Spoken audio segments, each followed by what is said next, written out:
Hello friends, ഇന്ന് നമ്മൾ നോക്കുന്നത് നമ്മുടെ ബാത്റൂമിൻ്റെ അകത്ത്, അതായത് നമ്മുടെ മെയിനായിട്ട് വരുന്ന ബാത്റൂമുകളിലാണെങ്കിൽ നമുക്ക് ഈ രീതിയിൽ, അതുപോലെ തന്നെ എങ്ങനെയാണ് വാഷ് ബേസിൻ കാര്യങ്ങൾ കൊടുത്തു കഴിഞ്ഞാൽ നമുക്ക് കൊടുക്കുന്ന സമയത്ത് എന്താണ് നീറ്റായിട്ട് കൊടുക്കും, എന്തൊക്കെ കാര്യങ്ങളാണ് ശ്രദ്ധിക്കേണ്ടതെന്നാണ് നമ്മുടെ വീഡിയോയിൽ നമ്മളോട് പറയും. ഇത് നമ്മൾ കൊടുത്തിരിക്കുന്നത് ജാഗോറിൻ്റെയാണ് വാഷ് ബേസിന് കൊടുത്തിരിക്കുന്നത്. അപ്പോൾ നിങ്ങൾക്ക് കാര്യം മനസ്സിലായിട്ടുണ്ടാവും, ജാഗോറിൻ്റെ വാഷ് ബേസിൻ ഗ്രാനൈറ്റിൻ്റെ അകത്താണ് കൊടുത്തിരിക്കുന്നത്. വളരെ നീറ്റായിട്ടാണ് നമുക്ക് ഇതുപോലെ തന്നെ ഔട്ട്പുട്ട് കിട്ടും. അപ്പോൾ ആദ്യമേ തന്നെ നമ്മൾ ചെയ്തിരിക്കുന്നത് കംബോർഡ് സിസ്റ്റമാണ് ചെയ്തിരിക്കുന്നത്. ആദ്യം തന്നെ നോക്കുന്നത് വെച്ചിട്ട് നമ്മുടെ ബാത്റൂമിൻ്റെ മൊത്തത്തിലുള്ള ലെങ്ത്ത് നോക്കുക. ലെങ്ത്ത് നമുക്ക് മിനിമം 8 അടി അല്ലെങ്കിൽ 240 സെൻറ്റിമീറ്റർ എങ്കിലും ഉണ്ടെങ്കിൽ നല്ല രീതിയിൽ നമുക്ക് അറേഞ്ച് ചെയ്യാൻ സാധിക്കും. അപ്പോൾ നമ്മൾ വാഷ് ബേസിന് ഇരിക്കുന്ന ഏരിയ നമ്മൾ കൊടുത്തിരിക്കുന്നത് ഒരു 60 സെൻറ്റിമീറ്റർ ആണ് കൊടുത്തിരിക്കുന്നത്. 60 സെൻറ്റിമീറ്റർ വാഷ് ബേസിന് ഇരിക്കുന്ന ഏരിയ കൊടുത്തു. അതിന് തൊട്ടപ്പുറത്തേക്ക് മാറിയിട്ട് നമ്മൾ ഒരേ ലെയറിൽ തന്നെ ഈ കൊടുത്തിരിക്കുന്നത്, അതായത് തൊട്ടപ്പുറത്ത് വാഷ് ബേസിന് കഴിഞ്ഞ് തൊട്ടപ്പുറത്തേക്ക് മാറിയിട്ട് നമ്മൾ ക്ലോസറ്റിൻ്റെ ഏരിയ ആണ് കൊടുത്തിരിക്കുന്നത്. ക്ലോസറ്റിൻ്റെ ഏരിയ നമുക്കൊരു 90 സെൻറ്റിമീറ്റർ ആണ് കൊടുത്തിരിക്കുന്നത്. 90 സെൻറ്റിമീറ്റർ കൊടുത്തു. അതിനുശേഷം കുളിക്കുന്ന ഏരിയ നമുക്കൊരു 90 സെൻറ്റിമീറ്റർ കൂടി കൊടുത്തു. അപ്പോൾ ഈ കുളിക്കുന്ന ഏരിയ നമുക്കൊരു 90 സെൻറ്റിമീറ്റർ ആണെങ്കിൽ 100 കൊടുക്കാൻ പറ്റിക്കഴിഞ്ഞാൽ ഏറ്റവും നല്ലതാണ്. ഇപ്പോൾ നമ്മൾ ഇതിൻ്റെ അകത്ത് ഗ്ലാസിൻ്റെ പാർട്ടീഷൻ കൂടി കൊടുത്തിട്ടുണ്ട്.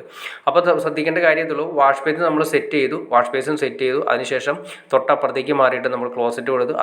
അറ്റത്തേക്ക് മാറിയിട്ട് നമ്മൾ കുളിക്കുന്ന ഏരിയ കൊടുത്തു. അപ്പോൾ ഈ വാഷ് ബേസിൻ നമ്മൾ സെറ്റ് ചെയ്തിരിക്കുന്നത്, നമ്മൾ നേരത്തെ പറഞ്ഞ കബോർഡ് സിസ്റ്റത്തിലാണ് ചെയ്തിരിക്കുന്നത്. അപ്പോൾ കബോർഡ് സിസ്റ്റം ഏറ്റവും താഴെ നിന്ന് സ്റ്റാർട്ട് ചെയ്യുന്നില്ല, ഏറ്റവും താഴെ ഒരു ഗ്യാപ്പ് ഉണ്ട്, ഒരു 10 ഇഞ്ച് ഗ്യാപ്പ് വരുന്ന രീതി, അല്ലെങ്കിൽ ഒരടി ഗ്യാപ്പ് വരുന്ന രീതിയിൽ ഹൈറ്റിലിട്ടിട്ടാണ് ചെയ്തിരിക്കുന്നത്. അതിൻ്റെ ഗുണമെന്ന് വെച്ചാൽ നമുക്ക് ക്ലീനിങ് കാര്യങ്ങൾ വളരെ സിമ്പിളായിട്ട് ചെയ്യാം.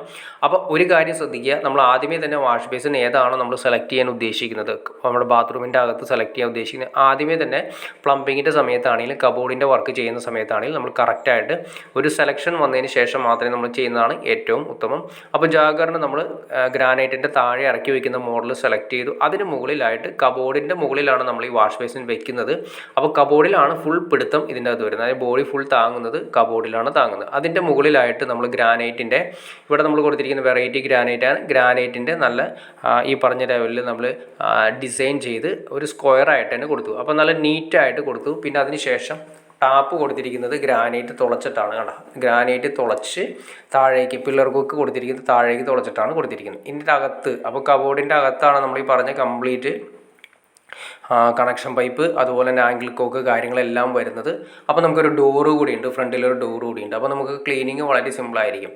പിന്നെ ശ്രദ്ധിക്കേണ്ട കാര്യം, നമ്മളിവിടെ ഈ കബോർഡ് ഉറപ്പിക്കുന്ന സമയത്ത് പ്ലംബിങ്ങിൻ്റെ ലൈനിലാണ് നമ്മൾ ശ്രദ്ധിക്കേണ്ടത്. കാരണം പല സ്ഥലങ്ങളിൽ സംഭവിക്കുന്നതാണ്, ഏറ്റവും അവസാനം പ്ലംബിങ്ങിൻ്റെ ലൈനിൽ ഡ്രില്ല്, ഇപ്പോൾ ഈ പറയുന്ന കബോർഡ് പിടിപ്പിക്കുന്ന സമയത്ത് ഭിത്തിയിൽ ഡ്രില്ല് ചെയ്തിട്ടാണ് പിടിപ്പിക്കുന്നത്. അപ്പോൾ ഡ്രില്ല് ചെയ്യുന്ന സമയത്ത് ഈ പൈപ്പുകൾ, നമ്മൾ പൈപ്പ് നമ്മുടെ ഈ പറയുന്ന കൺസീൽ ചെയ്ത് ടൈലിൻ്റെ ബാക്കിലാണ് കിടക്കുന്നത്, അകത്ത് ഭിത്തിയിലാണ് കിടക്കുന്നത്. അപ്പോൾ നമ്മൾ അറിയണമെന്ന് നിർബന്ധമില്ല, എന്നാലും ഡ്രില്ല് ചെയ്യുന്ന സമയത്ത് തുളച്ച് കയറ്റാനുള്ള ചാൻസ് കാര്യങ്ങൾ കൂടുതലാണ്.